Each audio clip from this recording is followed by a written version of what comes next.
오늘 소개시켜 드릴 거는 이 책의 5-3, 그러니까 아직도 5장인데, 5장이 제목이 뭐냐면, 히스토리시의 시뮬라치온이거든요. 그래서 이제 역사적 재현, 그래서 리컨스트럭션 중에 역사적 재현 파트에 이제 잘 아시는 바르셀로나 파빌리온을 이제 소개를 해 드리려고 해요.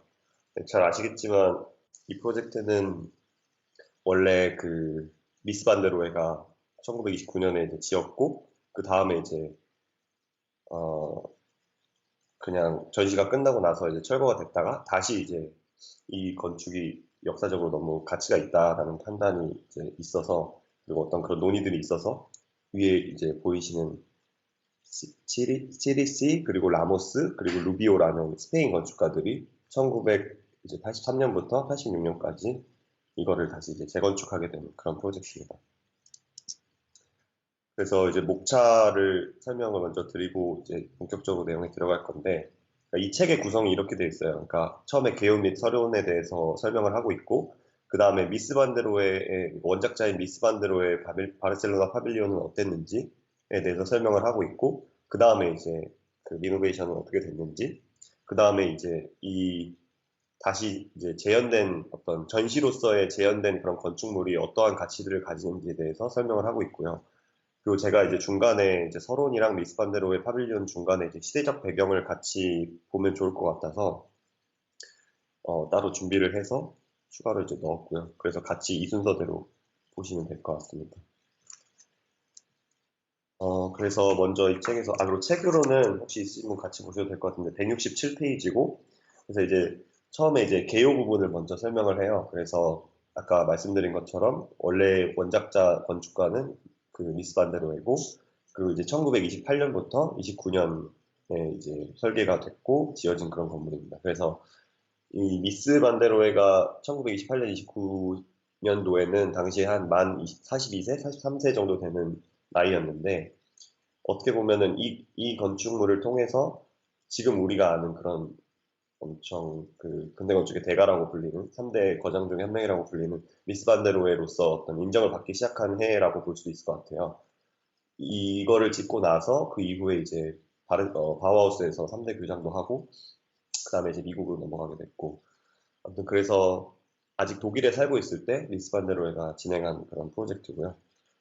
그리고 재건축 건축가는 아까 말씀드렸다시피 이 세 사람이 스페인 건축가들인데 1983년부터 86년까지 이제 지은 건물입니다. 그리고 전체 면적은 한 1000제곱미터 정도 되는데, 이게 건축 비용이 당시에 이제 150만 US 달러로 지어졌다고 해요. 그래서 그거를 대충 현대의 가치로 계산을 해보니까 400만 US 달러 정도 되고, 그게 이제 원화로는 우리나라 돈으로는 이제 48억 원 정도 되는데, 대충 계산해 보니까 평당 한 1,500만 원 정도 되더라고요. 그래서 뭐 웬만한, 이거는 사실 파빌리온인데도 평당 1,500만 원 정도에 들어서 공사를 한 거면 굉장히 높은 금액으로 지었다고 볼 수가 있고, 네, 그래서 일반 뭐 그런 건축물보다 훨씬 더 비싸게, 그리고 되게 오랜 기간 정성 들여서 지은 건물이라는 걸 알 수가 있어요.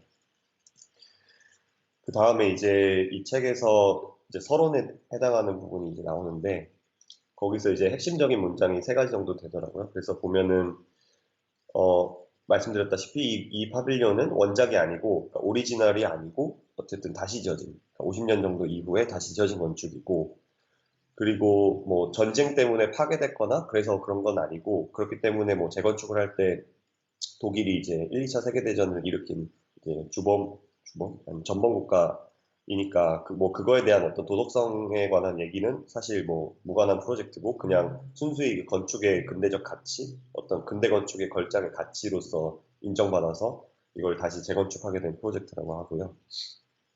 그리고 그렇기 때문에 이제 이 프로젝트를 통해서 이제 하려고 했던 어떤 목적은 이거를 어쨌든 다시 경험하게 할 수 있는 그런 기회를 제공하는 게 이 프로젝트의 주된 목적이었어요.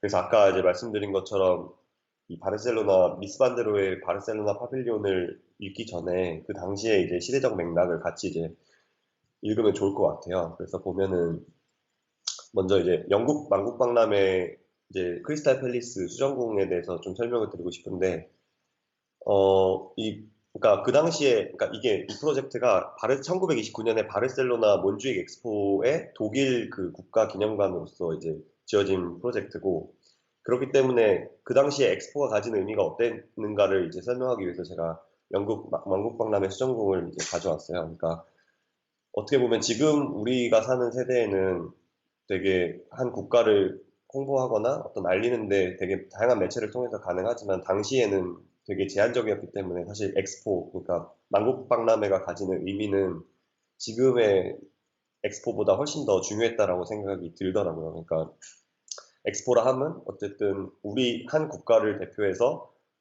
그 국가가 가지고 있는 어떤 어떤 경제적인 경쟁력이나 아니면은 뭐 어떤 뭐 국가의 그런 어떤, 뭐라고 해야 되지? 권위를 잘 이렇게 건축적으로 공간으로 보여줄 수 있는 그런 기회였다고 생각을 해요. 그래서 1851년에 영국 이제 본격적으로 산업혁명이 시작되고 철, 유리 이런 것들이 생산되고 그러면서 이제 근대화가 되면서 이전에는 없었던 진짜 철과 유리로 만든 그런 굉장히 멋있는 그런, 이전에는 없었던 그런 건축을 이제 짓기 시작을 한 거죠.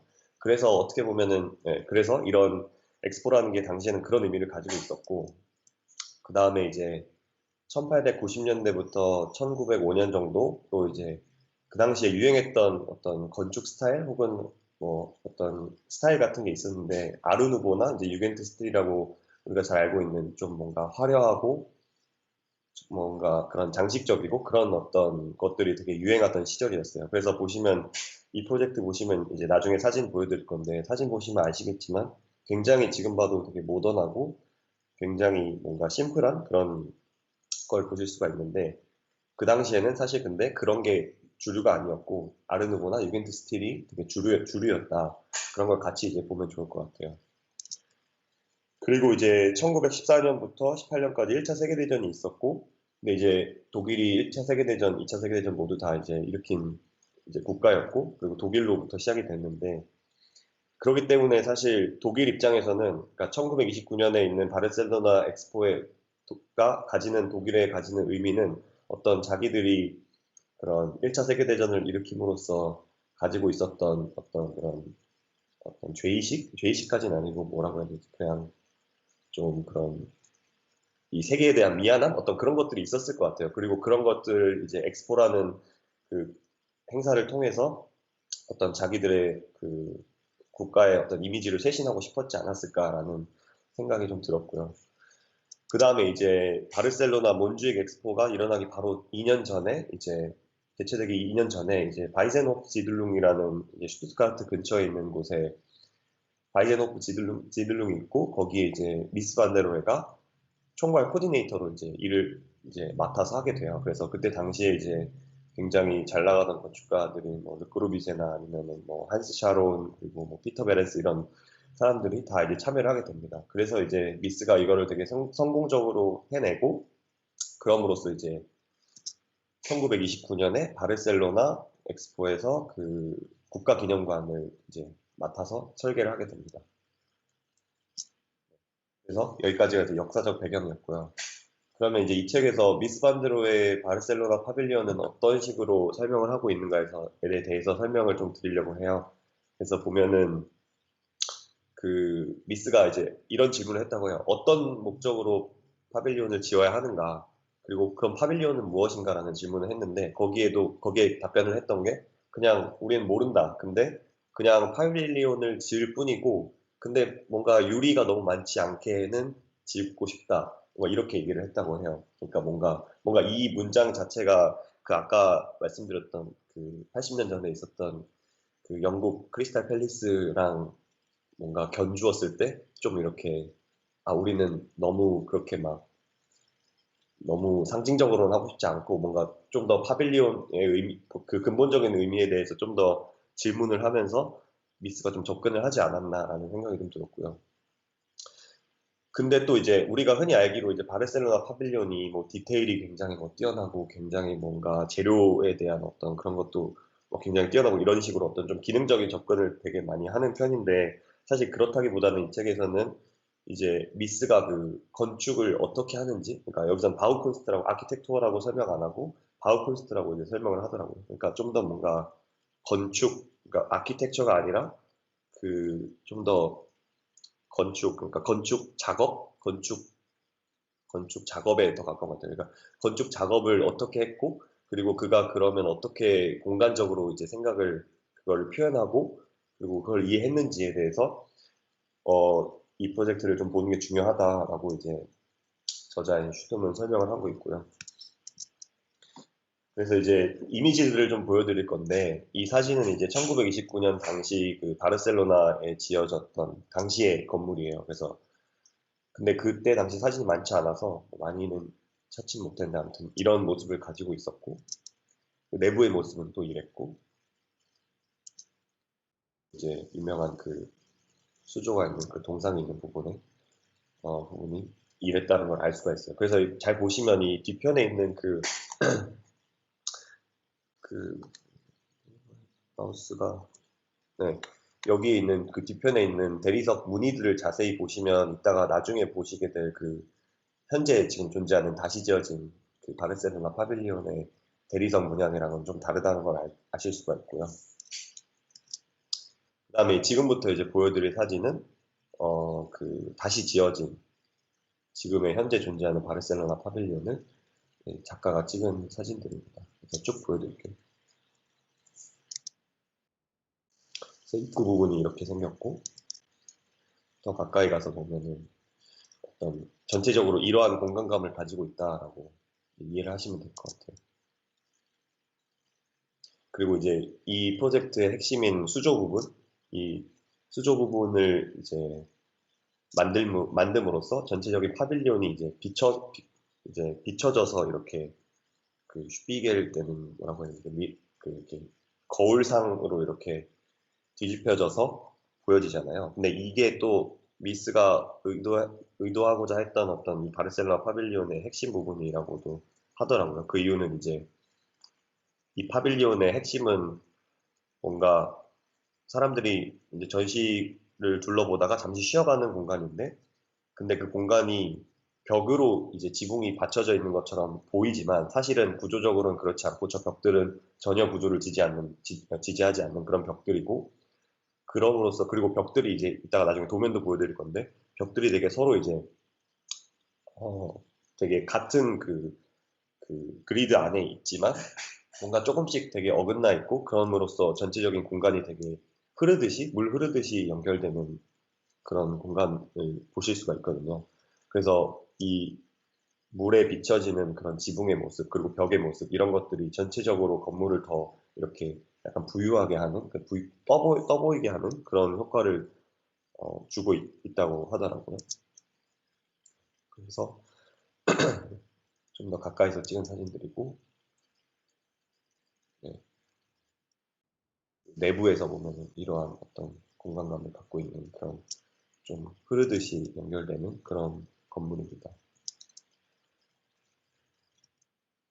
근데 이제 도면을 보여드릴 건데 이게 이 책에 나와 있는 그 도면이에요. 그래서 보시면은 평면도고 파빌리온이니까 평면도 하나로 이제 공간을 다 이해할 수 있을 것 같아요. 그래서 보시면은 그 아까 왼쪽 부분에 설명드렸던 수공간이 있고, 그리고 이쪽으로 이제 입구를 통해서 들어오게 돼요. 그래서 여기가 이제 주출 입구가 되고, 그리고 이제 이 프로젝트의 사실 핵심은 아까 잠깐 설명드렸다시피 사실 이 지붕의 여기까지 지붕이구나. 여기까지 그 지붕의 영역을 사실 이 벽들이 받치고 있는 게 아니라 그 이 8개의 기둥들이 이거를 받치고 있는 거거든요. 그래서 근데 사실 밖에서 보면은 마치 이 벽이 이 지붕을 받치고 있는 것 같이 보여서 그게 좀 이 전체적인 프로젝트 이미지를 만들었던 것 같고, 아무튼 핵심은 그겁니다. 그래서 7개의 그 비내력벽, 그러니까 구조를 지지하지 않는 그런 벽들이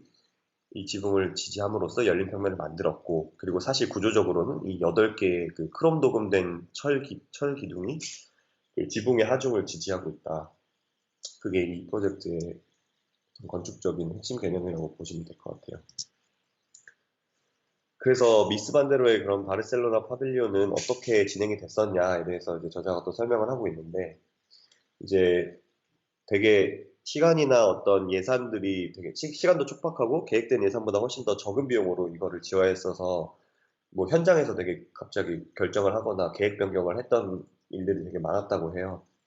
그래서 뭐 예를 들면은 북동쪽에 있는 그런 벽을 이제 원래는 뭐 그 콘크리트로 세워서 그거를 이제 마감하는 거였는데 벽돌로 구축해서 그 다음에 몰탈로 마감하고 그래서 뭐 돌과 비슷하게 보이도록 마감을 했다라고 이제 설명이 되어 있고 그래서 그럼에도 불구하고 이제 정상적으로 개관을 할 수 있었다고 해요. 그래서 그리고 나서 이제 뭐 1년도 안 돼서 다시 1930년대에 해체가 됐습니다. 그 다음에 이제 넘어가서는 그러면은 그 이후에 어떻게 이게 다시 지어져야 되는지에 대한 논의가 시작됐는지 그리고 이 세 명의 건축가들에 의해서 어떻게 지어졌는지에 대해서 설명을 하고 있는데 그러니까 이미 1950년대 이거를 다시 지어야 된다. 그러니까 너무 근대 건축의 어떤 가치가 너무 대단한 건물이기 때문에 이거를 독일 내부에서 그거를 이제 추진한 게 아니라 당시 이제 스페인 내부에서 그것들에 대한 논의가 있었다고 해요. 그래서 아 이거 너무 좋은 건축이니까 다시 우리가 만들어서 그걸 다시 경험하게 해야 된다라고 했지만 근데 이제 그래서 이제 57년도에 바르셀로나 건축가인 그 오리올 보히가스라는 건축가가 이제 당시에 이제 미스는 이미 시카고로 이제 망명을 갔었던 때였는데 이제 이걸 다시 짓겠다라고 편지를 보냈다고 해요. 그랬더니 미스가 너무 좋아해서 아 그럼 내가 적극 이렇게 도와주겠다라고 했지만 근데 이 사람이 당시에는 건축가였는데 이제 나중에 이제 그때 이제 젊은 건축가였나 봐요. 뭐 힘이 없었던 것 같아요. 근데 그래서 이제 1980년대가 돼서 좀 이제 뭐 어떤 건축계에서 좀 힘이 생겨서 좀 더 이렇게 이 프로젝트를 다시 지어야 된다라는 걸 이제 적극적으로 추진을 할 수 있었다고 해요. 근데 이미 1969년에 미스는 사망했기 때문에 이게 다시 지어졌는지 미스는 이제 모르고 죽은 거죠. 그리고 나서 이제 1930년인데 아닌데 1830년 숫자를 잘못 쓴 것 같은데 잠시만요. 아 1980년 그리고 아무튼 이거 연도는 잘못된 것 같아요. 아무튼 그래서 그 이후에 이제 이 세 명의 스페인 건축가가 이거를 다시 지을 수 있는 그런 건축가로 이제 선정이 됐습니다. 네. 그런데 이제 이걸 그럼 다시 지을 때 그런 논의가 있었을 거 아니에요. 이게 어쨌든 뭐 미스가 되게 훌륭한 건축을 하긴 했지만 이게 다 어차피 해체돼서 없어진 건데 이거를 다시 짓는데 그때 미스가 막 시간도 촉박하고 예산도 뭐 부족해서 했던 것처럼 우리가 똑같이 할 필요는 없지 않느냐라는 어떤 논의가 있었고 그리고 또 다른 한편으로는 근데 재건축이라고 하는 게 사실 뭔가 어쨌든 그 1980년대에 우리가 짓는 거기 때문에 이 시대에 어떤 맞는 방법을 따라야 되는 게 아닌가. 그러니까 그 당시에 어떤 부족했던 기술력이나 어떤 시간이나 예산이나 이런 거를 우리가 왜 따라야 되냐. 그런 걸 굳이 따를 필요는 없다. 라는 어떤 두 가지의 이제 상반된 논의가 있었는데 이제 후자가 이제 선택이 돼서 그 당시에 맞게 이 미스의 바르셀로나 파빌리언을 좀 더 잘 해석해서 짓게 된 거죠. 그래서 이제 이 파빌리온에 대한 이제 내용들을 좀 설명을 드릴 건데, 그럼 어떻게 이거를 이제 어떠한 문제점이나 어려움이 있었고, 그리고 어떻게 뭔가 좀 다르게 지어졌는지에 대해서 설명을 드리려고 해요. 그래서 이제 그 미스가 당시 그 건물을 지었을 때는 그냥 엑스포 끝나면 없어질 건물이었어요. 그래서 뭐 좀 더 그런 그러니까 건물로서 존재했다기보다는 그냥 임시 가설물 정도로 이해가 되고 그리고 그렇게 존재했던 건물인데 근데 이게 이제 어쨌든 전시로서 계속 지금도 존재하니까 계속 오래 유지할 수 있는 건물이려면 여러 가지 이제 문제점들이 있었던 거예요. 근데 그게 뭐냐면 이제 온도 변화나 날씨에 좀 더 잘 견딜 수 있어야 되고 그리고 뭐 내구성이 좀 더 좋아야 되고 왜냐면 오래 보존을 할 거니까 그리고 뭐 그전에는 뭐 건물 보안이나 이런 사항들은 사실 별로 문제가 안 되는데 어쨌든 주출입구 그리고 그 주출입구 말고 그 뭐라 그러지 그 나가는 곳 아무튼 그 아인강이랑 아우스강이 확실히 구분이 되어야 되기 때문에 그런 사항들이 추가적으로 이제 고려가 돼야 됐고 그리고 이제 이게 어떤 좀 뭔가 그런 컨디션 조건에 관한 얘기라면은 그런 거 말고 이제 좀 더 기술적으로 이제 접근을 해보면 기둥이나 이런 것들이 사실 그 당시에 했던 거랑 똑같이 할 필요 없이 지금은 좀 더 그런 미스의 원래 의도에 맞게 그 좀 더 광택을 더 잘 나게 할 수 있는 스테인리스로 이제 선택을 해서 이제 새로 짓게 되었고, 그리고 그렇지만 이제 그런 재료들이 또 너무 또 달라지면은 그런 것들이 또 원작의 어떤 의도와는 좀 멀어질 수 있기 때문에 그런 거를 뭐 원작과 좀 최대한 가깝도록 이제 공간을 더 사용을 했고요. 그리고 이제 이 건물을 보시면은 그 유리가 되게 많은 걸 알 수가 있는데, 그 유리 부분도 사실 옛날에는 그런 프로스티드 글라스를 써가지고 좀 더 그런 지금의 유리들이 가지는 그런 투명성보다는 좀 더 탁한 그런 유리들이었기 때문에 그런 것들을 현대 이제 다시 지을 때는 80년대는 좀 더 그런 필름 유리로 이제 대체해서 사용을 함으로써 좀 더 그 어떤 열린 공간의 느낌을 더 이제 주었다는 거죠. 그래서 아마도 옛날 공간들은 지금 공간보다는 좀 더 이렇게 막혀 있는, 그리고 좀 더 갇힌 공간의 느낌이 더 들었을 거다. 근데 어쨌든 미스의 의도는 그런 흐르듯이 연결되는 열려 있는 공간의 느낌을 원했기 때문에 이제 이 사람들이 다시 이거를 지을 때는 훨씬 투명한 느낌으로 더 갔던 것 같고요. 그리고 이제 아까 대리석 무늬 관련해서 조금 설명드렸었는데, 그 부분도 이제 최대한 비슷한 무늬를 찾기 위해서 1년 동안 그 재료를 또 찾고 했다고 하더라고요. 그리고 1986년에 이제 미스 탄생 100주년을 기념을 해서 새롭게 이제 성공적으로 개관을 하게 됩니다. 그다음에 이제 이 책의 마지막 부분인데, 사실 이 부분이 어떻게 보면은 이 슈툼이라는 사람이 저자가 하고자 하는 되게 중요한 말들인 것 같아요. 근데 사실 좀 어려워서 제가 잘 번역을 했는지 모르겠는데 일단 설명을 좀 드려볼게요. 그러니까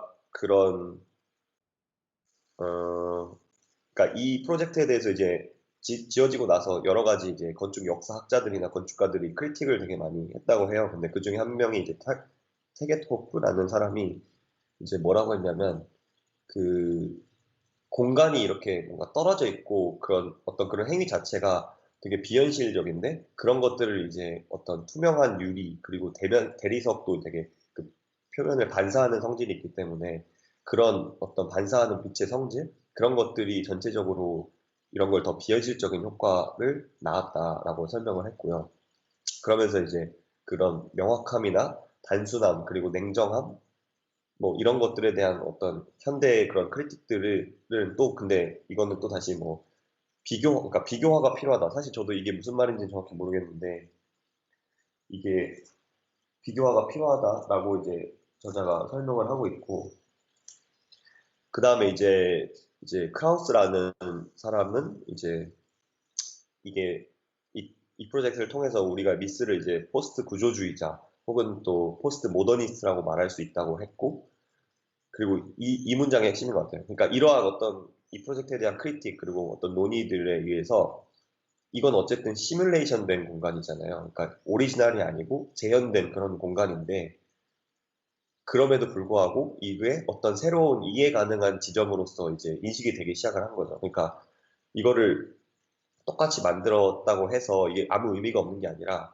어쨌든 이거를 그 당시에 1980년대 다시 짓기로 했을 때 이걸 그럼 어떻게 다시 지을 것인가? 그리고 어떻게 이거를 의도를 더 잘 만들어낼 수 있을 것인가? 그러니까 의도에 더 가까운 건축을 지금에 맞게 할 수 있을 것인가에 대해서 잘 했기 때문에, 잘 이제 해석을 하고 잘 그걸 녹여내서 공간으로 만들었기 때문에 그러한 공간 경험이 이제 새로운 이해 가능한 지점이 되었다라고 이제 얘기를 하고 있고요.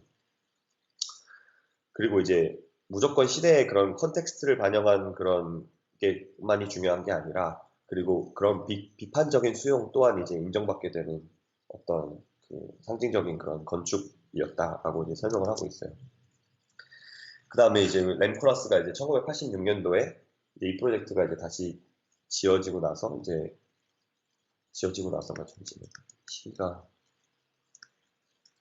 아무튼 그 램코라스가 이제 밀라노에 있는 트리엔날레에서 이제 In the Higher Name of Authenticity, 그러니까에 대해서 이제 어떤 질문들을 던졌다고 해요. 근데 이제 그 질문들이 뭐냐면, 그래서 리컨스트럭션은 그러면은 디즈니가 하는 일이랑 뭐가 어떻게 다르냐, 근본적으로 어떻게 다르냐. 근데 사실 이렇게 보면은 뭔가 말이 어려운데, 그러니까 뭔가 되게 비유적인 표현이라서 저도 잘 이해가 안 됐는데, 이렇게 얘기를 하더라고요. 그러니까 유토피아가 있고, 그리고 디즈니가 있다면, 유토피아 대 디즈니는 노이 컨스트럭지온이랑 리컨스트럭지온으로 이제 생각해서 얘기를 할 수가 있다. 그러니까 뭔가 유토피아는 뭔가 이상향 그런 것들을 이제 실현하기 위해서 건축가가 하는 어떤 신축의 개념이라면, 이제 디즈니는 뭔가 그런 것들을 어쨌든 어떤 그 레컨스트럭션으로 만들어내는 일에 더 가까운 거니까 그렇다 그렇게 이제 비교해서 이해를 해볼 수 있다라고 이 책에서 이제 그렇게 설명을 하고 있고요. 근데 사실 이게 막 엄청 많이 와닿지는 않는 것 같아요. 저는 뭐 구체적으로 그래서 디즈니가 왜 그래서 뭐 왜 리컨스트럭션인데라는 거는 사실 잘 모르겠는데 어쨌든 그렇게 설명을 하고 있고 그리고 이제 아까 말씀드렸다시피 이 재현된 시뮬레이션된 그 바르셀로나 파빌리온이 이게 완전히 일치하지는 않아요. 그래서 도면들도 일치하지도 않고 뭐 그 치수나 이런 것들은 되게 구체적으로 되게 잘 반영이 됐지만 어떤 계획된 도면이랑은 또 일치하지가 않다. 그리고 그렇기 때문에 뭐 재료나 이런 것들도 좀 대체가 되기도 했고. 근데 중요한 거는 아까 이 프로젝트의 이제 초기에 제가 설명드렸던 목적에 이제 해당하는 부분인데 이제 미스가 설계한 공간을 우리가 그걸 물리적으로 그리고 이제 감정적으로 즐겁게 경험할 수 있다는 게 이거의 핵심이다. 이제라고 얘기를 하고 있어요.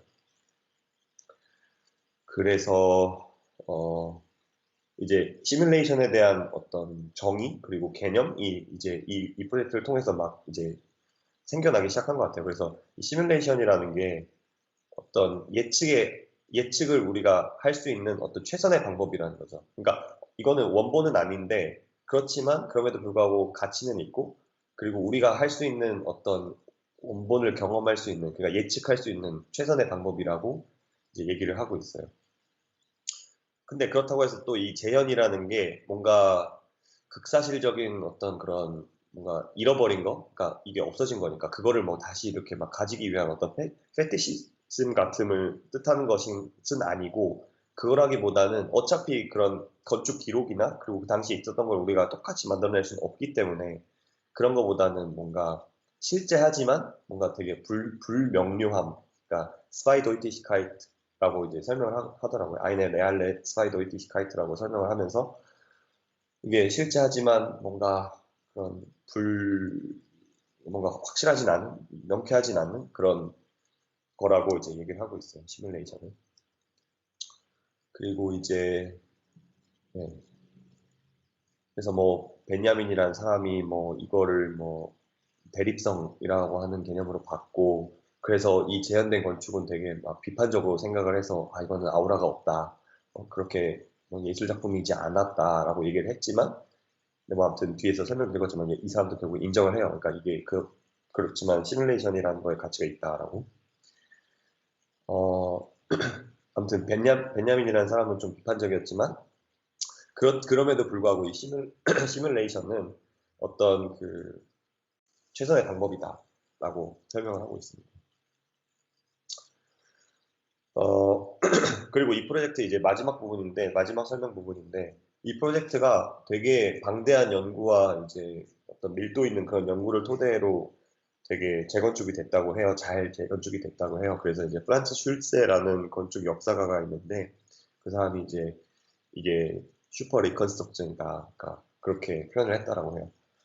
그럴 정도로 되게 모범이 되고 선례가 되는 그런 좋은 그 시뮬레이션 된 그 리컨스트럭션의 사례라고 볼 수가 있습니다. 그리고 그 베냐민이 그 동의를 한 게 아니라 그 테게트호프라는 사람이 그 비더 아우프바우 그러니까 다시 짓는 그 행위 자체는 되게 중요한 거다. 원래는 되게 회의적이었는데 나중엔 이 사람도 이제 인정을 했다라고 하고요. 그리고 이제 이 책에서 마지막에 어떻게 이제 끝맺음을 맺고 있냐면 어 우리가 이전까지에는 시뮬레이션 된 건축에 대한 어떤 가치 판단이나 이게 뭐 어떤 방향으로 돼야 되는지가 좀 모호했다면 이 프로젝트를 통해서 더 많이 이렇게 재현된 건축을 이제 생기고 그리고 시도하려고 한다면 그게 오리지널에는 가까울 수는 없지만 그래도 그 히스토리시엔 레컨스트럭션에는 가까워질 수가 있다. 그러니까 역사적 재건축에는 점점 더 가까워질 거다라고 하면서 이 프로젝트를 이제 설명을 마치고 있습니다. 네, 발표 여기까지입니다.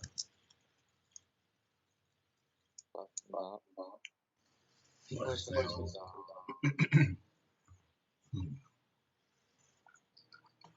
질문 있으면 제가 페이지 넣어드릴게요.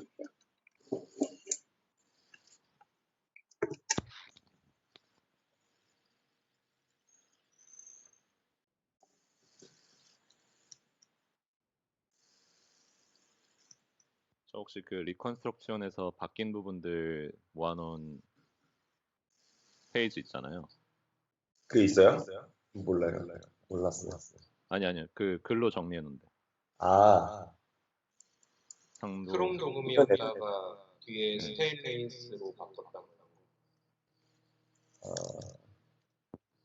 뭔가? 네. 네.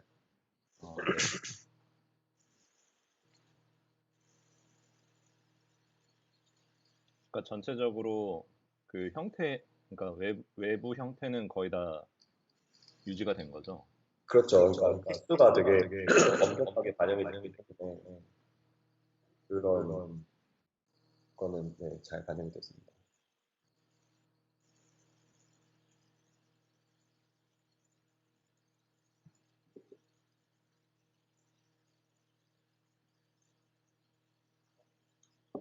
성룡 씨 지금 음소거 돼 있어요.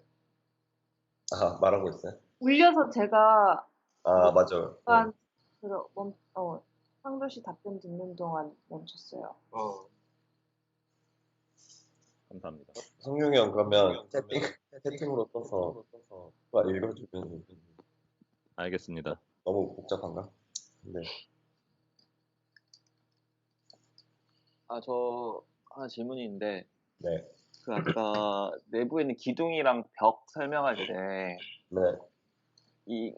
그러니까 실제적인 구조를 받치는 건 기둥이라고 말했잖아요. 그쵸. 벽은 아니고. 네. 근데 이거는 그러니까 의도가 어떤 왜 굳이 그거를 이런 식으로. 그게 되게 중요한데, 그러니까 구체적으로 미스가 뭘 하고 싶었는지는 뭐 사실 저도 잘 모르니까. 네, 그냥 뭔가 제가 느끼는 바는 그거예요. 그러니까 이 그림이 되게 그런 걸 되게 명확하게 보여주고 있다고 생각이 드는데, 뭔가 이게 하나에 갇힌 어떤 공간, 그리고 집이라는 느낌이라기보다는 뭔가 이렇게 걸쳐 있잖아요. 그 지붕들이 벽들 위에 이렇게 걸쳐 있고, 그리고 이거 유튜브에서 4K 영상을 찾았는데 아무튼 그거를 같이 보면 좋은데 누가 그 돌아다니면서 찍어놨더라고요. 근데 그걸 보면은 되게 느껴지는 게 지금 볼까? 이거거든요. 소리도 들리나 모르겠네. 소리는 근데 필요 없고. 그러니까 이거 너무 끊긴다. 근데 이거 그 프레임 때문에. 끊겨요? 바로 링크를 보내. 네, 제가 링크를 보내드릴게요. 나중에 이거 뭐 그냥 보세요. 그러니까 유튜브로 이거 영상 제가 공유해드리니까 나중에 보시면 될 것 같고,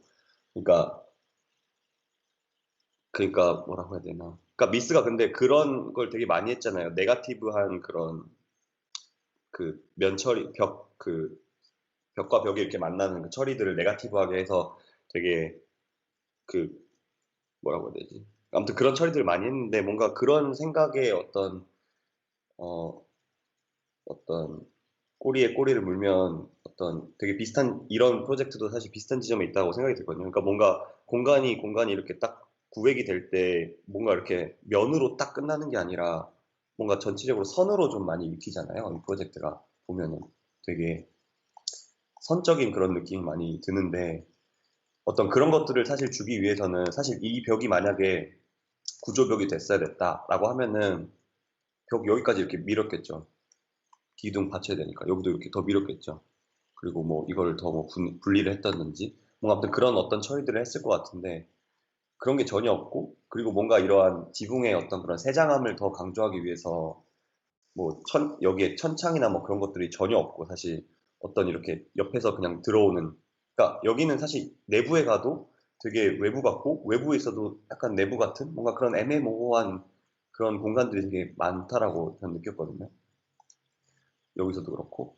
그래서 뭔가 그런 것들을 사실 잘 실현을 하려면 벽들이 이런 식으로 구축이 돼야 되는 거죠. 그렇게 안 되면 좀 더 막 되게 갑갑하고 더 막힌 공간으로서 존재를 했을 것 같아요. 그리고 이 벽이라는 그 건축 요소 자체도 굉장히 고전적인 요소인데 그거를 애매하게 이렇게 걸쳐 놓음으로써 그걸 만들었던 거. 그리고 실제로 이제 기둥을 받치는 건 구조적으로 필요했을 테니까 이 8개로 이제 만든 거고. 저는 알겠습니다. 그렇게 이해를 했습니다.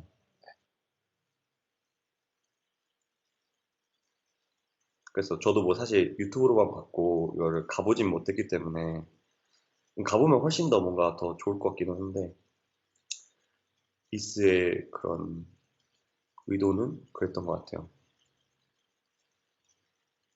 네, 답변 잘 들었어요. 네. 빛도 보면은 여기 있는 그 외부 공간 통해서 이렇게 쓰면서 들어오고 여기서도 이렇게 들어오고 그리고 뭐 모르겠어요. 아무튼 그런 그러니까 뭐다 열려 있는 뭔가 그런 느낌. 그리고 그것들이 이제 수공간에서 한 번 더 이렇게 확장되는 느낌. 근데 사실 여기서 7개의 비내력벽이라고 설명하고 있는데 저 6개밖에 못 찾았어요. 하나, 둘, 셋, 넷, 다섯, 여섯. 이 나머지는 유리거든요, 사실. 그래서 벽은 아니니까 유리창은 아무튼 그랬습니다. 화면을 열 수가 없네. 질문 읽어드리면 그럼 이건 기존의 건물의 거의 그대로 복원한 일종의 복구라고 봐야 할까요? 복원 건축가가 적극적으로 개입한 부분은 없는 건가요? 그 적극적으로 개입한 부분이 그 유리 부분이나 아까 잠깐 설명을 드렸었는데 이 부분에서 좀 설명할 수 있을 것 같아요. 그러니까 뭔가 그런 기능적인 것도 있어요. 그러니까 뭐 온도 변화나 날씨에 잘 건드려야 되고 뭐 건물 보안 그리고 배수는 또 새로 어떻게 할 건지 뭐 이런 것들을 사실 재건축한 건축가들이 그냥 기술적으로만 풀어낸 게 아니라 원래 그 미스가 가지고 있었던 어떤 의도가 있었을 거 아니에요. 그리고 그런 것들이 어떤 기록으로서 남았을 거고 그런 것들을 이제 계속 연구하면서 최대한 원작자의 의도에 가깝게 현대 기술에 맞게 이제 한 거죠. 그래서 뭐 재료를 스테인리스로 바꿔서 선택을 한다든지. 근데 이게 사실 그냥 뭐 스테인리스로 바꿔야지 이게 아니라 애초에 그 미스의 의도는 그 기둥을 최대한 그 광택을 나는 어떤 재료로서 사용을 함으로써 그게 미스가 원래 하고 싶어 했던 그런 원래 의도기 때문에 어떤 그런 요소들을 잘 적극 반영을 해서 이 건축가들이 해석을 해서 현재 기술에 맞게 잘 만든 거죠. 그러니까 근데 구체적으로 막 그게 어느 부분이고 이러는 거에 대한 설명은 이 책에서 설명하고 있지 않고 그렇지만 이제 전체적으로 보면은 어떤 이러한 요소들을 좀 더 고민을 해서 프로젝트가 리컨스트럭션 됐다라고 설명을 하고 있어요. 저도 성룡 씨랑 비슷한 질문이기는 한데 네. 이게 히스토리시의 레컨스트럭션인지 아니면은 히스토리시의 시뮬라션인지 이 두 개의 차이점을 잘 모르겠거든요. 정확하게 이 시뮬레이션 됐다라고 하는 부분을 어떻게 이해를 해야 될지 혹시 설명을 좀 해주실 수 있나요? 네, 저도 처음에 시뮬레이션이 되게 이해가 잘 안 되더라고요. 그리고 지난주에 승엽이가 했었던 게트하우스나 이런 걸 또 하면서 저희가 시뮬레이션에 대한 얘기를 좀 했었던 것 같은데, 그러니까 한국말로 생각했을 때 재현에 저도 제일 가깝다고 생각이 들었거든요. 그러니까 이거를 재현하는 거예요. 근데 재현인데, 진짜 어렵네, 설명하기가. 재현인데, 아까 제가 설명드렸던 것 중에 이게 가장 좀 뭔가 팩트였다고 생각이 들더라고요. 그러니까 재현이라는 게 어떤 개념이냐면 그냥 우리가 예측할 수 있는 거를 다가갈 수 있는 그냥 최상의 가치인 거예요. 그러니까 최상의 방법인 거예요. 그냥 그렇지만 당연히 원본은 아니고 이게 뭐 원래 있었던 걸 뭐 똑같이 만들어도 원본이 아니고 그렇게 안 만들었지만 그래도 원본도 아니고 근데 그런 시뮬레이션이라고 하는 게 예측에 다가가는 최대 방법이고 그리고 이제 eine reale Zweideutigkeit라고 설명을 하는데 그게 이제 시뮬레이션의 개념이 있지 않나라고 생각이 그게 네. 애매한 게 이게 원본은 아니다라고 하는 부분을 들으면은 뭔가 개념적 건축 복원을 했던 것처럼 이제 원본은 따로 있고 그거를 이제 번역한 재창작이 돼 있는 번역물이다로 또 읽히거든요. 그러면은 이게 히스토리시 시뮬라치온으로 들어가야 되는 게 아니고 또 사장에 있는 컨셉시오넬레 레컨스트럭션 쪽으로 이제 또 들어갈 수도 있는 그런 건축물 같은데 근데 뭔가 제 네. 생각에는 컨셉추얼의 레컨스트럭션은 조금 더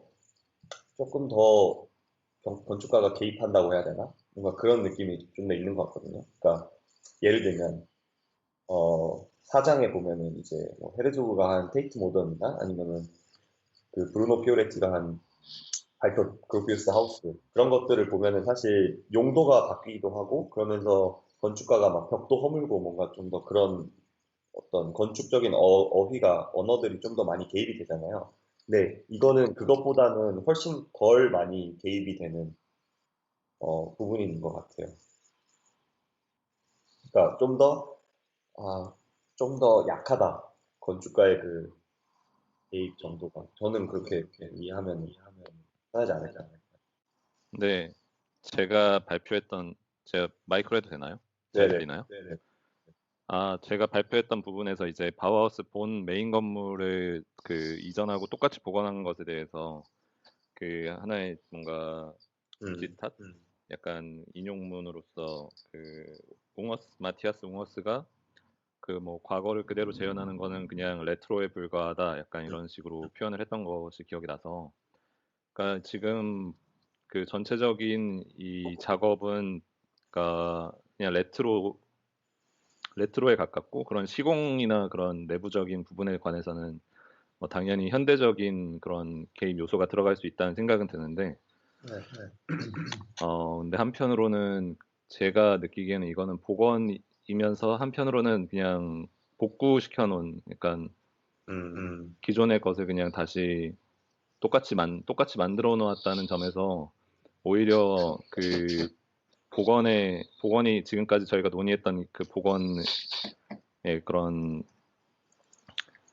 뭔가 개념적인 접근이든 그 뭐 고고학적인 접근이든 뭔가 새로운 그런 시각을 가지고 그런 접근이 좀 없어서 예, 이게 약간 그 진정성에서 보자면 뭐 약간 카피 같은 느낌? 그러니까 원본을 그러니까 현대 문맥에 맞춰서 번역한 게 아니라 원본을 그 약간 전체적인 그런 번역에 대한 그러니까 문화적 배경에 대한 그러니까 그러니까 지금 새로운 문화에 대한 배경에 대한 그 고민이 좀 덜 가미되게 번역해 놓은 버전이다. 그러니까 약간 그런 생각이 들었어요. 그럴 수 있을 것 같아요. 그러니까 저도 사실 이 책을 토대로 해서 이 바르셀로나 파빌리온을 공부를 했고 어떻게 설명하고 있는지에 대해서 공부를 했기 때문에 사실 내용이 좀 단편적일 수도 있다라는 생각이 좀 들었거든요. 그러니까 뭐 더 공부를 해보면 알겠죠. 이 프로젝트가 그러니까 재건축이 처음에 이제 1950년대 재건축에 대한 논의가 시작될 때부터 해서 뭐 시카고에 이제 편지 보내가지고 미스한테 뭐 어떤 답장을 받았는지 그때 미스는 그래서 뭐 어떤 걸 되게 뭐 원했는지 뭐 그런 것들에 대한 전체적인 뭐 이 프로젝트의 전후 관계를 좀 더 이해할 수 있다면 좀 그래도 히스토리시의 시뮬라치온에 가까운 거라고 볼 수 있지 않을까 생각은 좀 들더라고요. 저도. 그러니까 좀 내용이 좀 부족하다. 이거를 히스토리시의 리컨스트럭션이라고, 그러니까 시뮬라치온이라고 바로 받아들이기에는 좀 다소 부족한 면이 있는 것 같기도 하다라는 생각도 저도 들었던 것 같아요. 네, 답변 감사합니다. 네,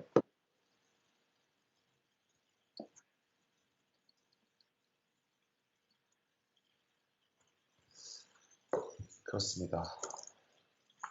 근데 뭐 저는 개인적으로 이거 하면서 되게 재밌게 했어요. 그러니까 사실 잘 몰랐어요. 이 프로젝트가 뭐 워낙 유명하니까 그냥 왜 유명한, 그러니까 뭐 되게 멋있고 되게 와, 저 시대에 저만큼 했으면 잘했다라고 이제 생각하고, 그리고 되게 근대 건축의 걸작이라고도 불리니까 좋은 거는 알고 있었는데, 뭔가 이렇게 하나하나 그런 내용들을 살펴보면서 더 좋다고 느껴지더라고. 이 미스가 설계한 방식이 굉장히 뭔가 약간 그런 느낌도 받았어요. 그러니까 사나가 그런 일본이 잘하는 게 그런 경계 없는 건축 이런 거 되게 잘하잖아요.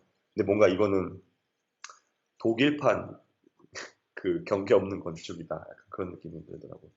그러니까 같은 경계 없는 건축을 만들 때 독일에서 건축 활동을 하는 사람들이라면 어떻게 할까를 생각해 보면 이런 식으로 할 것 같아요. 뭔가 사나는 뭔가 어떤 형태나 아니면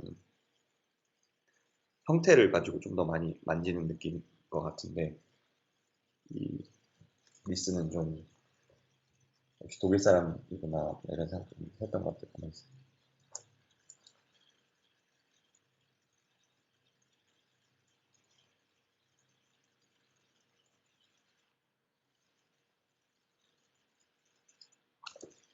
질문 없으신가요? 질문은 아니고 그냥 드는 생각은 네. 그 뒤에 보면 슈툼이 지금 이렇게 재현하는 것은 뭔가 그 옛날에 있었는데 없어진 거에 대한 뭔가 그런 그리움이나 뭔가 그런 페티시에 의한 게 아니고, 네.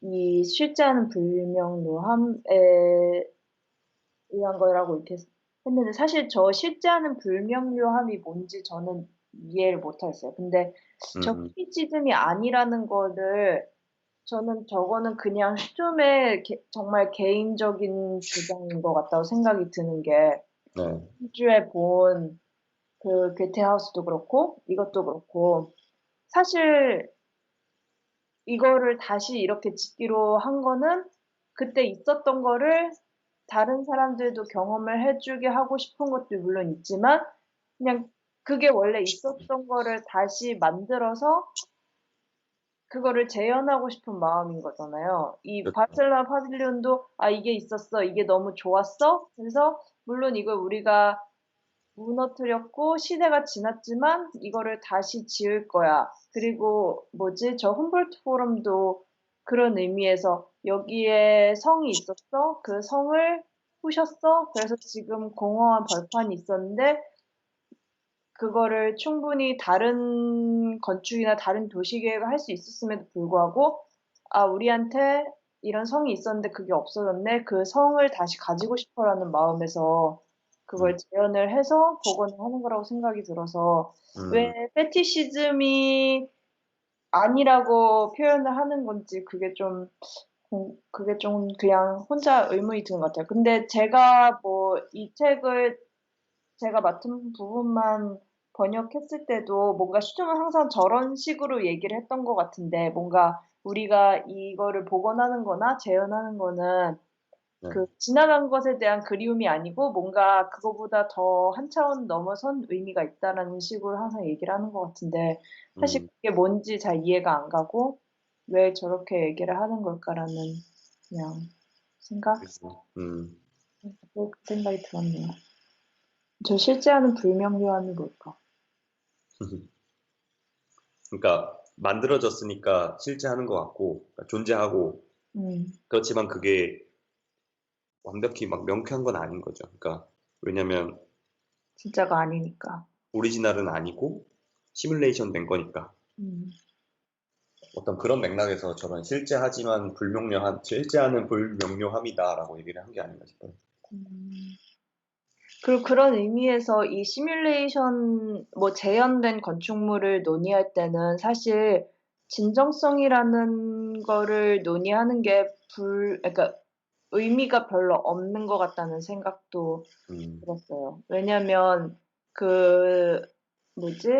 베냐민이 그 재현을 하는 것은 그 원래 그러니까 물론 똑같아 보일 수는 있지만 그 아우라가 없다고 말을 음, 했듯이 뭔가 이미 얘네는 재현이라는 과정을 거치면서 진정성을 논의할 수 있는 그런 것이 아니게 되는 거지. 그래서 뭔가 우리가 여태까지 이 책을 쭉 읽어왔던 거를 다시 생각해 보면 오히려 그러니까 책 초반의 부분에 뭐 historical reconstruction 이런 거 할 때는 뭔가 그런 진정성에 대한 얘기를 많이 좀 대화에서든 책 이 안에서든 그 내용이 많이 나왔었는데 점점 이 5장이나 이렇게 들어가면서 진정성이라는 거에 대한 논의가 많이 사라지게 되는 것 같아요. 그래서 뭔가 똑같은 맥락에서 램크로스도 그런 질문을 했던 것 같아요. 그래서 그 higher name of authenticity가 뭐냐. 그래서 근본적으로 그럼 뭐가 다르냐. 뭔가 그런 질문을 던졌던 것 같아요. 그런 맥락에서. 그러니까 authenticity라는 게 뭐 분명한 개념인데, 근데 뭔가 그거보다 더 뭔가 어려운 것 같아요. 지난번부터 저희 계속 authenticity랑, 그러니까 그런 거랑, 그리고 오리지널이랑 뭐 이런 것들에 대해서 되게 많이 얘기를 했잖아요. 근데 계속 뭔가 헷갈리는 것 같아요, 저도. 그러니까 뭘까 그게. 그리고 어렵기도 한 것 같고. 근데 사실 저도 되게 비판적이거든요. 이런 프로젝트에 대해서. 예를 들면 뭐 그때 항상 얘기했던 게, 아니 어차피 없어진 거를 지금 다시 짓는 게 무슨 의미가 있냐 라는 게 저의 계속 입장이었는데, 그리고 생각이었는데, 근데 지난번에 봤던 그 그로피우스 하우스랑 그리고 이 프로젝트를 통해서 저는 생각은 조금 바뀌는 것 같아요. 그런 어떤 되게 비판적인 생각으로부터 조금은 반대 방향으로 바뀌는 것 같은데, 그 이유는 이제 그럼에도 불구하고 지금 이렇게 된 건물들이 어떠한 가치를 갖는가에 대해서 잘 설명해주고 있는 것 같아서 저는 좀 바뀐 것 같거든요. 그게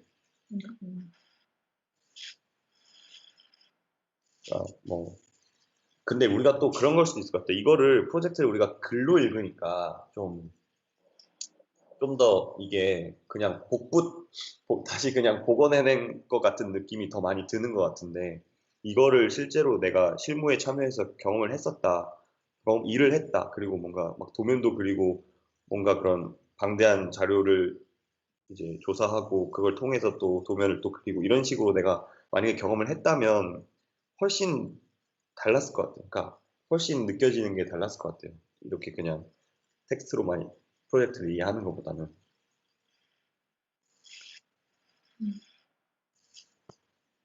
저 네. 약간 번외 질문인 것 같은데, 네. 이건 가연 씨가 항상 질문하는 거에서 느껴진 건데, 가연 씨는 되게 저자의 의도에 대해서 되게 많이 궁금해하고 있다라는 생각이 들었어요. 항상 그 슈툼에 대해서 그 슈툼의 그런 의도가 뭔가에 그걸 전제로 깔고 이런 전체적인 맥락을 계속 대입을 시키려는 것 같아서 그 접근 방법이 상당히 항상 좀 다른 부분이 있다고 생각했어요. 보통 저희는 프로젝트 이 하나에 되게 몰입해서 생각을 많이 그러니까 저 같은 경우는 그런 것 같은데. 네. 그렇죠. 저도 근데 전 제가 그렇게 생각하고 있다 생각을 못 해봤는데 제 생각에는 그런 것 같아요. 그러니까 사실 여기서 알려주는 프로젝트들이 막 굉장히 뭔가 마이너한 그런 것들이 아니고 뭔가 뭐 각 나라든 각 도시든 굉장히 유명한 그래도 나름 알려진 것들을 항상 사례로 들어주잖아요. 근데 이거를 이 저자가 이런 식으로 그 복원의 타입을 구분화하고 나름 그거에 대한 역사나 이론을 세우고 그걸 사례로 드는 게 이 저자가 자기만의 주관적인 생각에 의해서 그거를 이렇게 책을 작성하고 그 건물을 그렇게 해석했다고 생각을 하기 때문에 이 사람이 왜 이런 식으로 얘기를 하는가, 왜 굳이 이러한 그런 거를 뭐라 하지? 뭐 남의 말을 인용을 했는가? 그런 거에 대해서 아무래도 계속 생각을 해보게 되는 것 같아요. 그리고 사실 제가 또 이거는 제가 그냥 이 책에서 어떻게 하다 보니까 제가 기억하기로는 제가 프로젝트 하나만 소개한 게 이세신궁이랑 그다음에 그것도 있었구나. 알테 피나코텔. 음, 근데 약간 서론도 제가 했었고 뭔가 약간 그런 이론적인 부분을 상당히 좀 많이 읽어본 것 같거든요. 그래서 더 좀 그런 생각이 많이 드는 걸 수 있을 것 같아요. 저도 발표 준비하면서 가연 씨랑 비슷하게 생각을 하고 접근을 해서 발표 준비를 하거든요. 그래서 저는 그냥 하나의 그 프로젝트에 그 집중을 해갖고 발표를 준비를 하는 게 아니고 일단은 저희가 책을 배우는 거기 때문에 그 저자가 이 오비젝트를 어떻게 해석했는지를 먼저 파악을 하고 그 사람은 이렇게 읽었구나를 공부를 해갖고 발표 준비를 해서 오히려 지금 말씀하신 부분은 저도 그렇게 하고 있는 것 같아요. 그래서 발표를 할 때 항상 좀 조심하게 되는 게 제가 이거를 100% 다 공부를 해서 발표를 하는 게 아니기 때문에 저자는 여기서 이렇게 말하고 있어요. 저자는 이렇게 생각합니다를 계속 발표하는 와중에 말을 계속 붙이게 되는 것 같아요. 맞습니다. 중요합니다. 네, 저도 그렇게 생각이 드네요. 이 책의 특징인 것 같기도 해요. 그러니까 책 자체가 박사 논문 책으로 다시 엮은 거기 때문에 어쨌든 그 프로젝트를 설명하는 거는 정말 필요에 의해서 하는 거지 그게 막 메인은 또 아니니까 이 책에 그 서술된 내용들이 그러면 그럴 수 있을 것 같아요. 근데 뭐 좋죠. 그렇게 비판적으로 수용하는 자세는 좀 좋다고 생각합니다.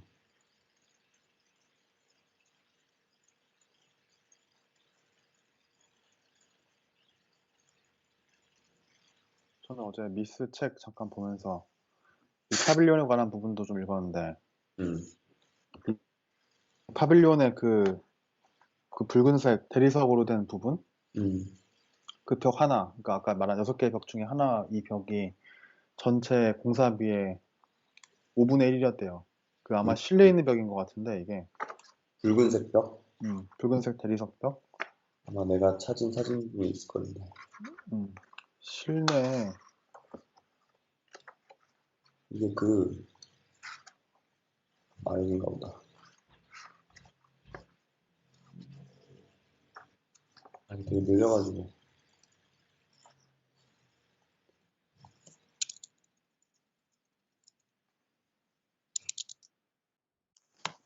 여기 있다. 이거? 네. 그게 전체 공사비의 5분의 1인데 아마 이거는 새로 바뀐 거겠지? 그치? 근데 아무튼 이거. 이거 가져갈 때 되게 제가 본 건 만화책이에요. 만화책으로 봤는데 미스가 뭐 찾다가 이제 함부르크에 있는 어떤 돌 석재 취급소에 갔는데 멋있는 돌이 있길래 이거 돌 얼마냐 그러니까 이 사람이 이거 파는 거 아니고 이건 나중에 꽃병이나 이런 작은 거 만드는 거라고 당신한테 팔 거 아니라고 하니까 갑자기 그 망치랑 정 꺼내더니 막 쪼개가지고 그거를 그 다음에 단어이네. 그 뭐라 그러지 그러니까 이제 돌 큰 조각이니까 그거를 정으로 막 쪼개면은 판이 딱 떨어져 나오나 봐요. 그래서 그걸 가지고 주인한테 당신 이거 빨리 지금 가서 물광 내고 한번 해보라고 내가 재료에 쓸 수 있을지 볼 테니까 하면서 진짜 막무가내로 꼰대네, 꼰대. 개노답인데. 개노답이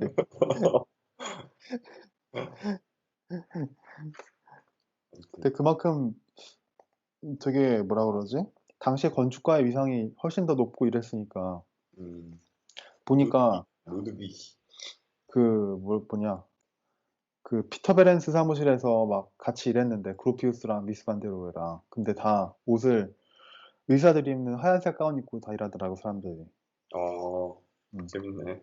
그래서 뭐 아마 손으로 도면 그래서 그런지 아니면은 그만큼 좀 더 지금의 의사 같은 위상이 있어서 그런지 잘 모르겠는데 되게 재밌었어요. 이벽이 그 도면에서 보면은 이벽이 있던데.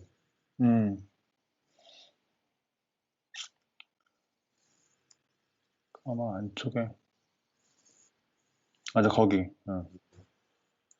그리고 저도 이제 막 유튜브 찾아보다가 그 이병기 선생님 강의를 좀 봤어요. 그 바르셀로나 이 파빌리온 설명하는 게 있더라고요. 근데 되게 중요하게 얘기하시는 게 요 공간이더라고요. 요 공간.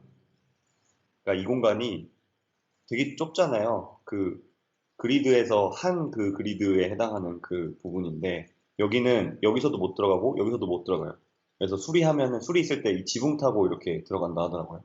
근데 이 공간이 하는 역할이 뭐냐면 그 전체적인 어떤 이런 부유한 느낌을 이 공간을 통해서 되게 잘 잡아준다 하더라고요. 그 이유가 뭐냐면 만약에 여기 내부에 채광이 필요해서 미스가 예를 들면은 뭐 여기가 좀 어두울 수 있잖아. 그럼 여기에 막 천창을 뚫었다. 이러면은 사실 이 조형감이 완전 다 깨져버리거든요. 사실 어떤 이러한 선적인 그런 조형감이 다 깨져버리고, 그러니까 여기 겉에서 봤을 때는 안 그럴 수 있는데 내부를 경험할 때 그 느낌은 완전히 달라지기 때문에. 근데 보면은 그런 것들이 하나 없이 이렇게 쫙 깔끔하게 처리를 하고, 그리고 이제 밤에 보면은 저 공간을 통해서 이제 빛이 이렇게 새어져 나오는데 그런 것들이, 그러니까 빛을 항상 위에서 아래로 받는 게 아니라 이 옆에서 들어오게 함으로써 어떤 이러한 전체적인 그 느낌을 딱 잡아주는 역할을 얘가 한다 하더라고요. 그러니까 여기서도 밤에 이렇게 조명이 나온대요. 아마 야경 사진을 보면 될 것 같은데.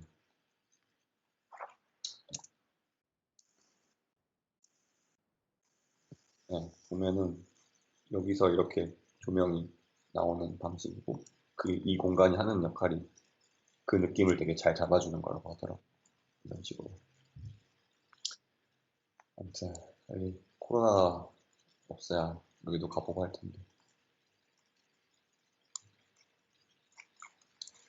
지금 갈 수 있지 않나, 여기? 뭐 가려면 가지 얘는.